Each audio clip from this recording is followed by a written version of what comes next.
జగన్ శవ రాజకీయాలు చేయడం తిట్టండి. ఇప్పుడు అదే ముద్రగడ పద్మనాభం శవంతో రాజకీయాలు చేశారు. ఆ రోజు వాళ్ళ అమ్మాయి క్రాంతి గట్టిగా నిలదీసింది సోషల్ మీడియాలో. ఇన్నిసార్లు మీరు ఉపయోగించుకున్నారు, ఒక్కసారి కూడా మీరు హాస్పిటల్కి వచ్చి రాలేదు, మీకు ఇదేనా మా తండ్రి మీద ఉన్న ప్రేమ అని చెప్పేసి. ఆయన ఏ పార్టీలో ఉన్నా కాపు జాతి కోసం, కాపుల్ని బీసీలో చేర్చడం కోసమే ఆయన జీవితం అంతా కూడా పోరాడారండి. ఆ విషయంలో మనం ఆయన్ని మెచ్చుకోవాలి.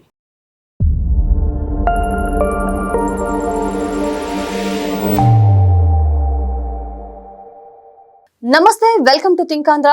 నేను మీ శ్రావణి. ప్రస్తుతం మనతో పాటు ఉన్నారు గరికపాటి రాజేష్ గారు. రాజేష్ గారు నమస్తే. రాజేష్ గారు, ముద్రగడ పద్మనాభం గారి అంత్యక్రియలు ప్రభుత్వ లాంఛనాలతో చేస్తామని చెప్పి కబురు పంపిస్తే వాళ్ళ ఫ్యామిలీ చేయడానికి వీలు లేదు అని చెప్పి తిరస్కరించినట్లు వార్తలు వస్తున్నాయి. అదే విధంగా ప్రభుత్వ లాంఛనాలు లేకుండానే ఆయన అంత్యక్రియలు అయితే ముగిశాయి. ప్రభుత్వం ఆయన గౌరవార్థం చేద్దామన్న ఈ ప్రభుత్వ లాంఛనాన్ని ఎందుకు ఆ కుటుంబం వ్యతిరేకించింది? అసలు దీన్ని ఎలా అర్థం చేసుకోవాలంటారు? అంటే ముద్రగడ పద్మనాభం చనిపోయిన తర్వాత కూడా అంటే ఒక రకంగా జగన్ శవ రాజకీయాలు చేయడం తిట్టండి. ఇప్పుడు అదే ముద్రగడ పద్మనాభం శవంతో రాజకీయాలు చేశారు. ఆయన ఎన్నో సంవత్సరాలుగా కాపు ఉద్యమ నేతగా పేరు తెచ్చుకున్నారు. కాపుల్ని బీసీలో చేర్చాలని చెప్పేసి 7 సార్లు ఆమె నిరాహార దీక్ష చేశారు. ఇప్పుడు ఆయన్ని రాజకీయంగా ఉపయోగించుకున్నారండి. మొన్న అనారోగ్యంతో హాస్పిటల్లో ఉంటే కనీసం జగన్మోహన్ రెడ్డి వెళ్ళి కూడా చూడలేదు. ఆ రోజు వాళ్ళ అమ్మాయి క్రాంతి గట్టిగా నిలదీసింది సోషల్ మీడియాలో. ఇన్నిసార్లు మీరు ఉపయోగించుకున్నారు, ఒక్కసారి కూడా మీరు హాస్పిటల్కి వచ్చి రాలేదు, మీకు ఇదేనా మా తండ్రి మీద ఉన్న ప్రేమ అని చెప్పేసి ఆమె మీద మళ్ళీ దుష్ప్రచారం చేయించారు. ఇప్పుడు ముద్రగడ పద్మనాభం పెద్ద కొడుకు గిరిబాబు అండి. ఆయన ప్రతిపాడు నియోజకవర్గానికి వైసీపీ సమన్వయకర్తగా ఉన్నారు. అంటే పిఠాపురంలో పవన్ కళ్యాణ్ ఓడిపోతే గనక నేను ఓకే, పవన్ కళ్యాణ్ గెలిస్తే గనక నా పేరు పద్మనాభం నుంచి పద్మనాభరెడ్డిగా మార్చుకుంటా అని చెప్పేసి సవాల్ విస్తారు కదా. దానికి తగ్గట్టుగానే ఆయన పేరు మార్చుకున్నారు, తన నిబద్ధతను చాటుకున్నారు. అంటే ఆయన కొంచెం నిబద్ధత ఉన్న నేత అండి. వాళ్ళ నాన్న వీర్రావు గారు ఎమ్మెల్యేగా ఉండేవాళ్ళు జనతా పార్టీ తరఫున. అప్పటి రాష్ట్రపతి నీలం సంజీవ్ రెడ్డి మీరు కూడా రాజకీయాల్లోకి రండి అని పిలిస్తే ఆయన చిన్న వయసులోనే ఎమ్మెల్యేగా గెలిచారు జనతా పార్టీ నుంచి. తర్వాత టీడీపీలో చేరి 2 సార్లు ఎమ్మెల్యేగా, తర్వాత కాంగ్రెస్ తరఫున 2 సార్లు ఎమ్మెల్యేగా గెలిచారు. 2 మంత్రిత్వ పదవులు కూడా చేశారండి. అయితే మళ్ళీ తిరిగి 1999లో తెలుగుదేశం పార్టీలో చేరి కాకినాడ నుంచి ఎంపీగా గెలిచారు. ఇక ఆ తర్వాత మళ్ళీ కాంగ్రెస్లోకి వెళ్ళారండి. అప్పటి వరకు రాజకీయాలన్నీ బాగానే ఉన్నాయి. ఆయన ఏ పార్టీలో ఉన్నా కాపు జాతి కోసం, కాపుల్ని బీసీలో చేర్చడం కోసమే ఆయన జీవితం అంతా కూడా పోరాడారండి. ఆ విషయంలో మనం ఆయన్ని మెచ్చుకోవాలి. చివరికి పేరు కూడా మార్చుకున్నారు చూసారు, పద్మనాభరెడ్డి అని. నిబద్ధత అంటే అలా ఉండాలి. ఒక నిబద్ధత కలిగిన రాజకీయ నాయకుడిగా ఆయన నిరూపించుకున్నారు. కానీ ఈ ముద్రగడ పద్మనాభం చనిపోయిన వ్యవహారాన్ని కూడా జగన్ ఎలా తన స్వలాభానికి వాడుకున్నాడు అంటే, ఇప్పుడు నా పితృ సమానంలో ఆయన చనిపోయారు, ఆయనకు నివాళి అర్పిస్తున్నానని చెప్పేసి అన్నారు కదా. వెంటనే నివాళులు అర్పించడానికి బయలుదేరి రావాలి కదా. అయితే అలా చేయకుండా మధ్యలో భీమవరంలో ఆక్వా రైతులతో సభ పెట్టించారు. ఆ సభలో పాల్గొని చంద్రబాబుని, కూటమి ప్రభుత్వాన్ని, పవన్ కళ్యాణ్ అందరినీ నాలా మాటలని చెప్పేసి తీరిగ్గా వచ్చి నివాళులు అర్పించారు. అక్కడ ముద్రగడ అభిమానులే పూర్తిగా నిరసించారండి జగన్ వైఖరిని. వాస్తవానికి ప్రభుత్వం అంటే చంద్రబాబు నాయుడు ప్లస్ పవన్ కళ్యాణ్తో మాట్లాడి ప్రభుత్వ లాంఛనాలతో మనం అంత్యక్రియలు చేద్దాము, ఆయన మంత్రిగా కూడా గతంలో చేశారు, ఎన్నో ఉద్యమాలు చేశారు అని చెప్పేసి అంటే ఇద్దరు మాట్లాడుకుని ఓకే అనుకొని చేద్దామని కబురు పంపించారండి. ఇప్పుడు వాళ్ళ చేత కనుక అట్లా ప్రభుత్వ లాంఛనాలతో ముద్రగడ పద్మనాభంకి అంత్యక్రియలు జరిగితే కాపుల్లో అంటే ఇప్పుడు కాస్త కూస్తో కూటమి మీద అనుకూలంగా ఉన్న వాళ్ళు ఎవరైనా ఉంటారు కదండి, వాళ్ళు కూడా సానుకూలంగా మారుతారు అని చెప్పేసి ఏం చేశారంటే జగన్ ఎక్కడే ఒక పాచిక వేశాడు. రాజమండ్రి నుంచి జక్కంపూడి రాజాని వాళ్ళ ఇంటికి పంపించాడు. జక్కంపూడి రాజా ఎవరంటే జక్కంపూడి రామ్మోహన్ రావు కొడుకండి. వంగవీటి రంగా చనిపోయినప్పుడు రాజమండ్రి తర్వాత కాకినాడ అట్లా గోదావరి జిల్లాలో అల్లర్లు జరిగింది కదా. ఆ అల్లర్లు జరగడానికి ప్రధాన కారణం అతను. ఆ వైసీపీకి చెందిన వాళ్ళు కాకుండా అంతకుముందు కాంగ్రెస్లో ఉన్న రెడ్డి నేతలు వాళ్ళ ఆధ్వర్యంలో జరిగినాయి ఆ గొడవలు. అటువంటి రామ్మోహన్ రావు కొడుకు ఈ జక్కంపూడి రాజా మొన్న ఎమ్మెల్యేగా ఓడిపోయారు. అతన్ని పంపించేసి అతను వెళ్ళి ఇంట్లో పద్మావతి అండి, ముద్రగడ పద్మనాభం సతీమణి పేరు, ఆమెతో పెద్ద కొడుకు గిరిబాబు వీళ్ళతో మాట్లాడి ప్రభుత్వం తరపున అంత్యక్రియలు వద్దు, మనం ఎవరి మీద ఆధారపడలేము, ఎందుకంటే మనం వైసీపీలో ఉన్నాము, ప్రభుత్వానికి వ్యతిరేకంగా ఉన్నాము, అవి నిరాకరిద్దామని చెప్పేసి వాళ్ళ మైండ్ సెట్ మార్పిచ్చి వాళ్ళ చేత స్టేట్మెంట్ ఇప్పించారు. అయితే ఆ స్టేట్మెంట్ ఇచ్చింది కూడా వాళ్ళు కాదండి, జక్కంపూడి రాజానే ఇచ్చారు. ఈ ప్రభుత్వ లాంఛనాల తరపున మాకు అంత్యక్రియలు వద్దు, మేము ఎవరి మీద ఆధారపడలేమని చెప్పేసి అన్నారు. దాంతో మామూలుగా ఇంటి దగ్గరే చేశారండి అంత్యక్రియలు. ఇంటి దగ్గర స్థలం ఉంటే అక్కడే చేశారు.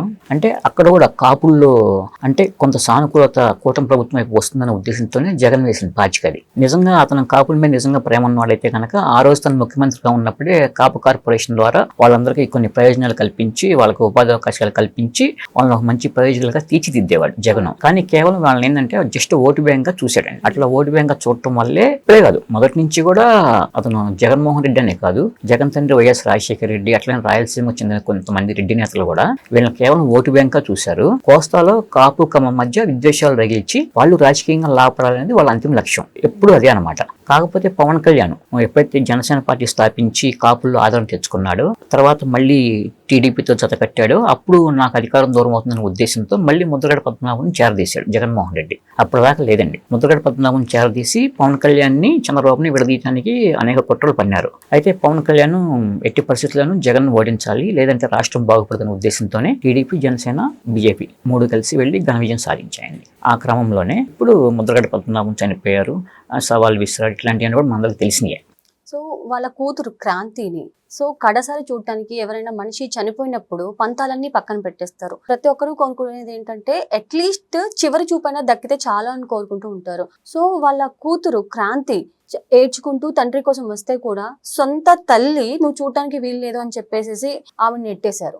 దీన్ని ఎలా చూడాలంటారండి? యాక్చువల్గా ఆమె ఏంటంటే జనసేన నాయకురాలుగా ఉన్నారండి.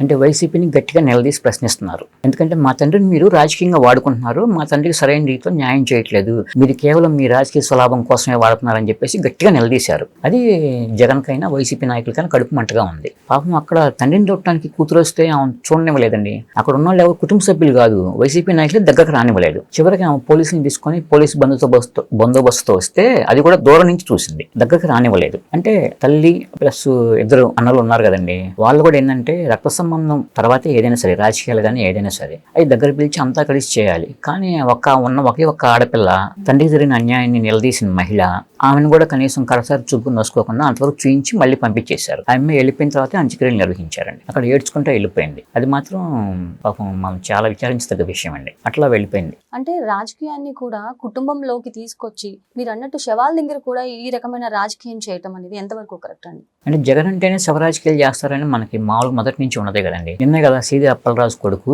అక్కడ ఒక గొర్రెల కాపరిని గుద్దేస్తే అతని బదులు వేరే వాళ్ళని పెడదామని ట్రై చేస్తే సీసీ కెమెరాల ద్వారా పట్టుకున్నారు. అక్కడ విశాఖపట్నంలో మత్స్యకారులు గల్లంతయ్యారని చెప్పేసి వాళ్ళని పరామర్శించడానికి వెళ్ళి ఈ మత్స్యకారుల సామాజిక వర్గానికి చెందిన వ్యక్తే సీది అప్పలరాజు, అతని కొడుకు 18 ఏళ్ళ చిన్నపిల్లాడు, ఏదో అనుకోకుండా తిరుగుతూ ఉంటాయి, యాక్సిడెంట్లు అయినాయి, అతను ఏమన్నా తప్పు పని చేశాడు ఏంటి అని చెప్పేసి దాన్ని సమర్థిస్తూ మాట్లాడాడు. అంటే అక్కడ చూడండి, ఆ మత్స్యకారుల సామాజిక వర్గానికి దీనికి ముడిపెట్టారు. అయితే చనిపోయిన గొర్రెలు కాపరి యాదవ్ సామాజిక వర్గం అండి. జగన్ ఇట్లా మాట్లాడడంతో ఆ యాదవ్ సామాజిక వర్గం అంతా కూడా అక్కడ నిరసనలు చేపట్టింది. మొత్తం ఈ రోజు కూడా ప్రదర్శనలు జరుగుతున్నాయండి. అంటే తన శవ రాజకీయానికి, తన కుల రాజకీయానికి ఏ విధంగా సంఘటనలు ఉపయోగించుకుంటాడు అనే దానికి ఇది ఒక ఉదాహరణ. వాళ్ళని పలకరించడానికి వెళ్ళి సీది అప్పలరాజు కొడుకు విషయాన్ని ఇందులోకి తీసుకొచ్చి చూసారంత తెలివిగా దాన్ని రెండు మెజ్జ చేసి విషయాన్ని డైవర్ట్ చేశాడు.